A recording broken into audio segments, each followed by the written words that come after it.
वक्रतुंड महाकाय सूर्यकोटि समप्रभ निर्विघ्नं कुरु मे देव सर्वकार्येषु सर्वदा।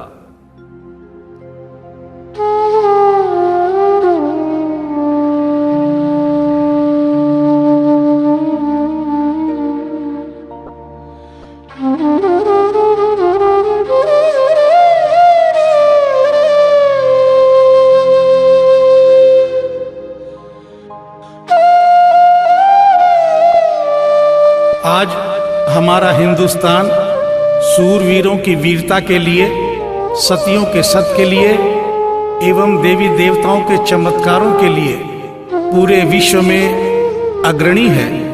ऐसा ही एक करिश्मा दिल्ली की रहने वाली एक महिला के साथ हुआ। इस करिश्मे का एक एक शब्द सत्य है एवं शिक्षा प्रद है।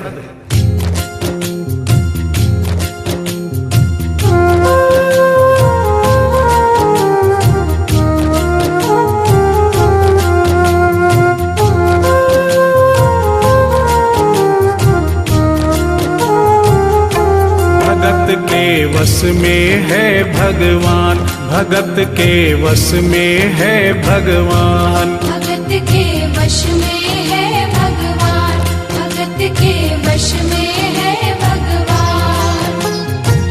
भक्त बिना ये कुछ भी नहीं है, भक्त बिना ये कुछ भी नहीं है, भक्त इसकी जान। भगत के वश में है भगवान, भगत के वश में है भगवान, भगत के वश में है भगवान, भगत के वश में है भगवान।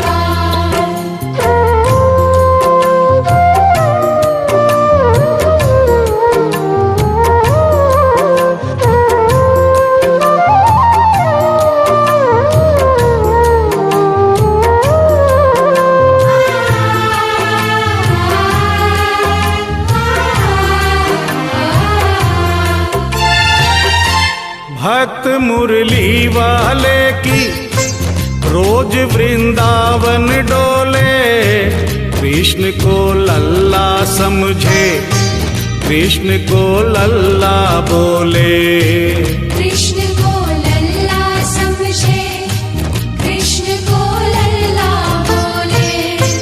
श्याम के प्यार में पागल हुई वो श्याम दीवानी, अगर भजनों में लागे छोड़ दे दाना पानी, अगर भजनों में लागे छोड़ दे दाना पानी।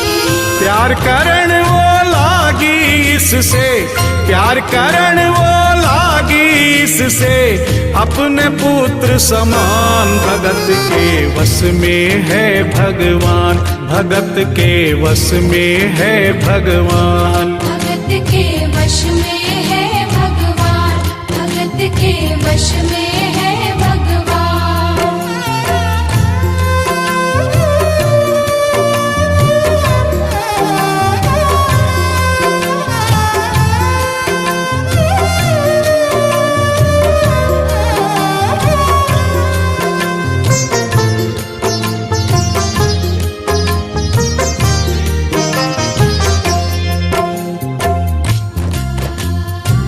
दिल्ली की रहने वाली थी, दिल्ली में ही शादी हुई, ससुराल आ गई किंतु वृंदावन जाना नहीं छोड़ा। बच्चे हो गए, बच्चे बड़े होने के बाद बच्चों की भी शादी हो गई, परंतु वृंदावन जाना नहीं छोड़ा। लेकिन जब बुढ़ापा आ गया, चलने फिरने में असमर्थ हो गई, तो आखिरी बार वृंदावन गई और वहां से अपने लला की मूर्ति ले आई। वो अपने कृष्ण लला को कलेजे लगा कर रखे, हमेशा सजा कर रखे, कलाड लड़ा कर रखे, हमेशा सजा कर रखे, कलाड लड़ा कर रखे। वो दिन में भाग के देखे, रात में जाग के देखे, कभी अपने कमरे से शाम को झांक के देखे, कभी अपने कमरे से शाम को झांक के देखे। अपनी जान से ज्यादा रखती, अपनी जान से ज्यादा रखती अपने लला का ध्यान। भगत के वश में है भगवान, भगत के वश में है भगवान। भगत के वश में है भगवान, भगत के वश में है भगवान।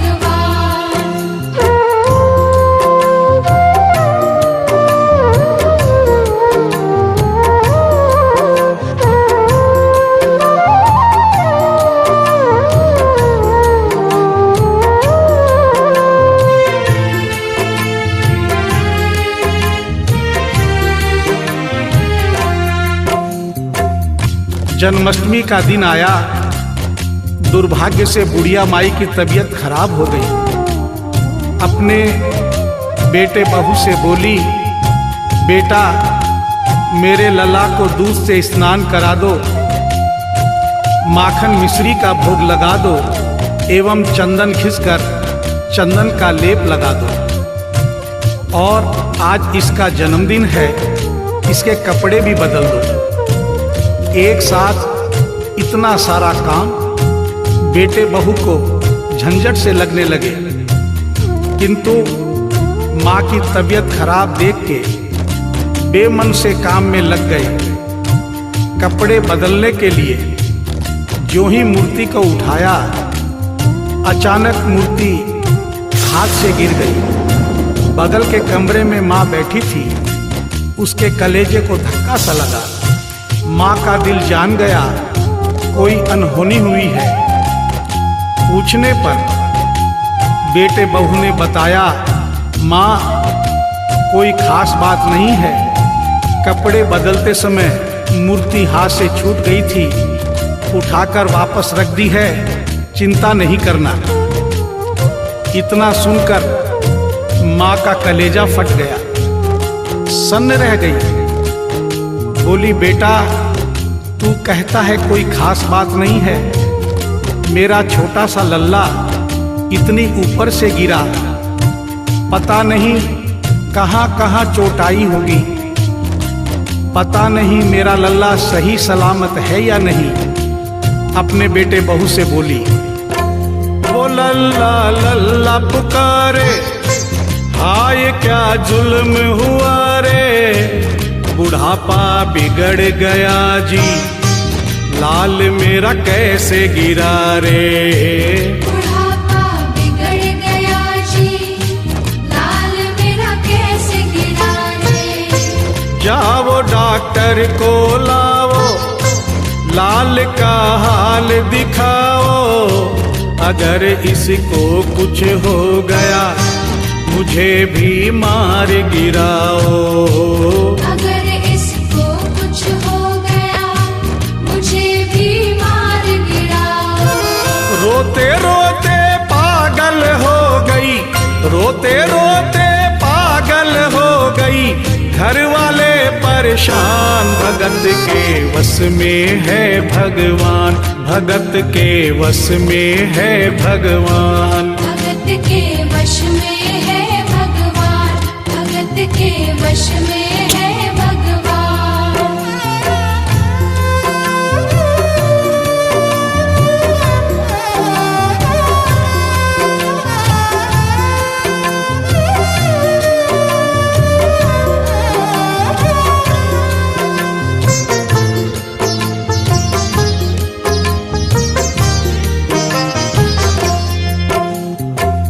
माँ डॉक्टर बुलाने के लिए जिद करने लगी। बेटे बहू ने लाख समझाया पर माँ नहीं मानी। बेटा जोर से बोला, माँ तू पागल हो गई है, एक मूर्ति के लिए डॉक्टर बुला रही है। पड़ोसी देखेंगे डॉक्टर को और ये सारा किस्सा सुनेंगे तो हंसेंगे और कहेंगे माँ तो पागल है ही, बेटे बहू भी पागल है। माँ के कहने में आकर मूर्ति के लिए डॉक्टर बुलाया है। बुढ़िया माई का रोना धोना सुनकर पड़ोसी इकट्ठे हो गए। घर में बहसबाजी हो रही थी। जब पड़ोसियों ने पूछा तो बेटे ने बताया, क्या बताऊं भाई साहब, मेरी माँ जरा सी पागल हो गई है। वृंदावन गई थी, वहां से एक लड्डू गोपाल की मूर्ति ले आई। कहती है ये मेरा सबसे छोटा लल्ला है। आज सुबह जब मैंने कपड़े बदलने के लिए मूर्ति को उठाया तो अचानक मूर्ति छूट गई। अब माँ कहती है डॉक्टर को लेके आ। आप ही बताइए भाई साहब, समाज में हंसी होगी और इस मूर्ति के लिए डॉक्टर को लेने गया तो डॉक्टर भी हंसेगा।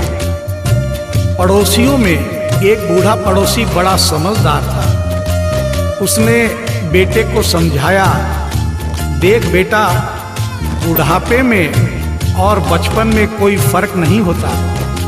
तुम्हारी माँ के दिमाग में अगर वहम हो गया है तो वहम निकालना बहुत जरूरी है। दिन भर के झगड़े से अच्छा है तू इसकी बात मान ले। यहीं बगल में डॉक्टर रहता है, तू सारी बात डॉक्टर को समझा और फीस वहीं पर दे दे। तेरी माँ तेरी बात नहीं मानेगी, परंतु डॉक्टर आकर समझाएगा तो उसकी बात मान जाएगी। घर का झगड़ा भी खत्म हो, तेरी माँ का बहन भी खत्म। बेटे को बात समझ में आ गई। डॉक्टर के पास गया, फीस पहले ही दे दी और वो सारी बात डॉक्टर को बताई जो पड़ोसियों को बताई थी। डॉक्टर को बात समझ में आ गई, फीस पहले ही मिल गई थी। डॉक्टर तुरंत तैयार हो गया। डॉक्टर घर पर आया और उस मूर्ति को दूर से ही देखकर बोला, छुआ भी नहीं। बना पीतल से मैया ये तेरा शाम सलोना, बड़ा बेजान है ये जैसे मिट्टी का खिलौना। बड़ा बेजान है ये जैसे मिट्टी का खिलौना। सारी दुनिया में ढूंढो बहम की दवा नहीं है, चोट पीतल को आए ऐसा तो हुआ नहीं है। चोट पीतल को आए ऐसा तो हुआ नहीं है। केवल तेरी ममता है ये, केवल तेरी ममता है ये, मूर्ति है बेजान। भगत के वश में है भगवान, भगत के वश में है भगवान। भगत के वश में है भगवान, भगत के वश में है भगवान।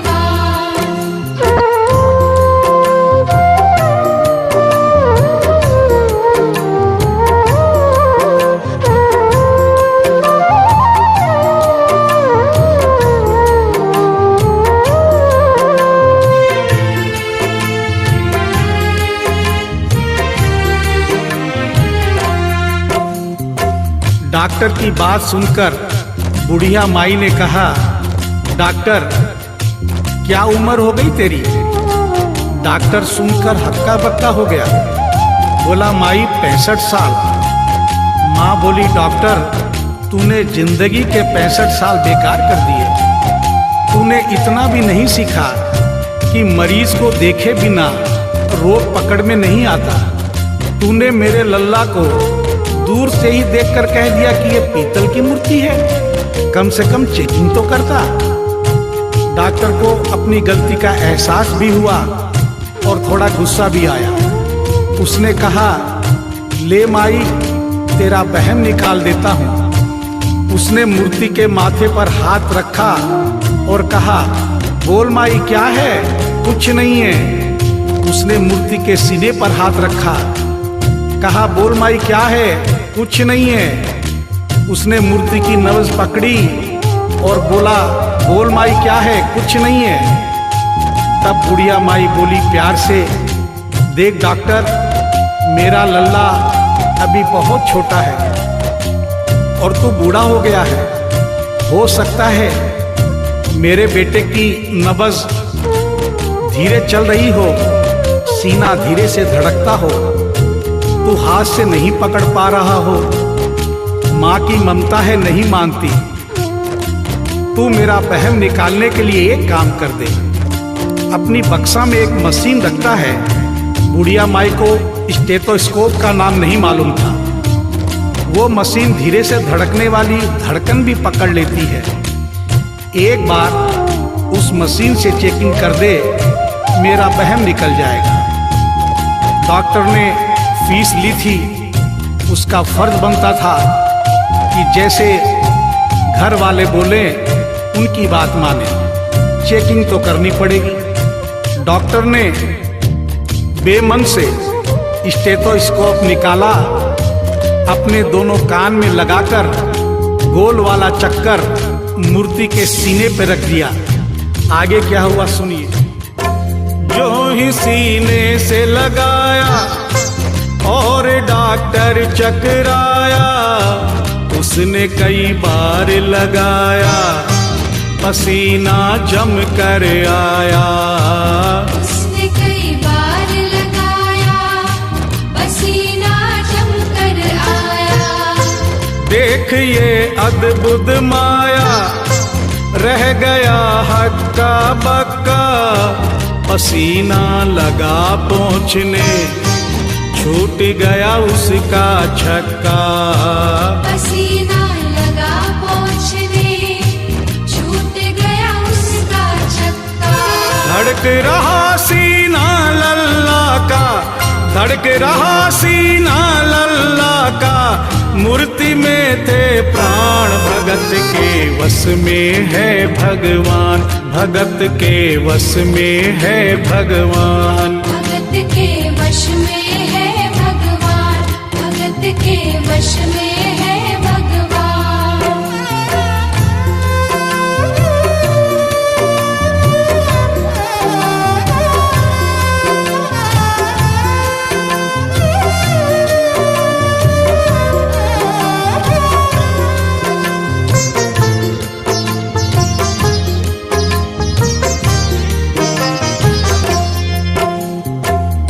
मूर्ति का सीना धड़क रहा था। डॉक्टर के होश उड़ गए, हाथ कांप रहे थे। मन में सोच रहा था, अभी तक तो बुढ़िया माई को वहम था, कहीं मुझे तो वहम नहीं। उसने सैकड़ों बार चेकिंग की, धड़कन चल रही थी। डॉक्टर ने स्टेथोस्कोप अपने कान से निकाला और पसीने से लथपथ जमीन पर बैठ गया। बुढ़िया माई ने पूछा, डॉक्टर कुछ समझ में आया? मेरे लल्ला को क्या हुआ? अब तो ठीक है? डॉक्टर ने बड़ी हिम्मत बटोर कर कहा, मैया मैं डॉक्टर हूँ, नब्ज देखकर सारी बीमारी पकड़ लेता हूँ। मैया मुझे सारा माजरा समझ में आ गया है। जो कन्हैया के दिल की धड़कन सुन ले, उसकी आत्मा में तो ज्ञान हो ही जाता है। डॉक्टर को भी ज्ञान हो गया था। माँ तू ये मत सोचना कि मूर्ति तेरे बेटे बहू के हाथ से गिर गई।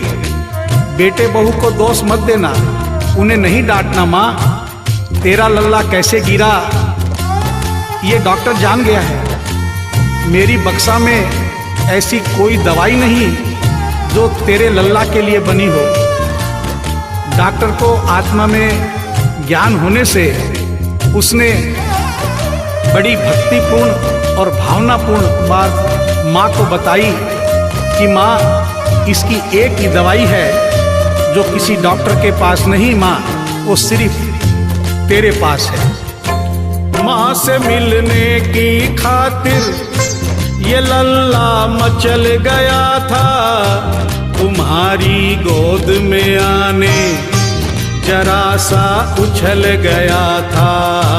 तुम्हारी गोद में आने जरा सा उछल गया था।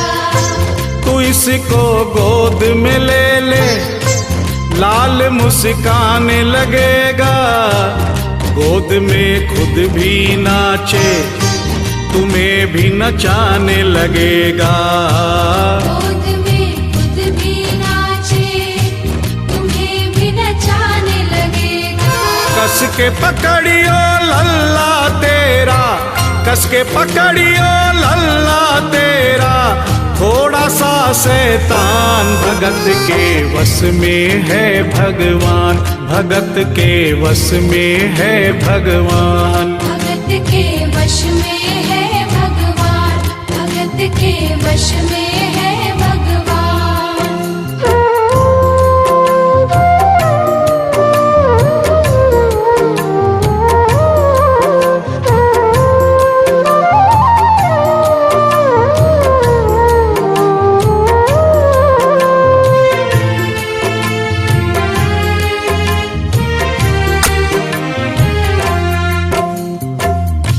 डॉक्टर इतना कहकर उठा, ब्रीफ केस वहीं छोड़ी, स्टेथोस्कोप वहीं पड़ा रहा जो फीस पहले से ही लेकर जेब में डाली थी, निकाल कर गद्दे पर पटक दी और जाने लगा। बुढ़िया माई बोली, डॉक्टर अपना सारा सामान छोड़कर कहाँ जा रहा है, कम से कम अपनी बक्सा तो लेते जा।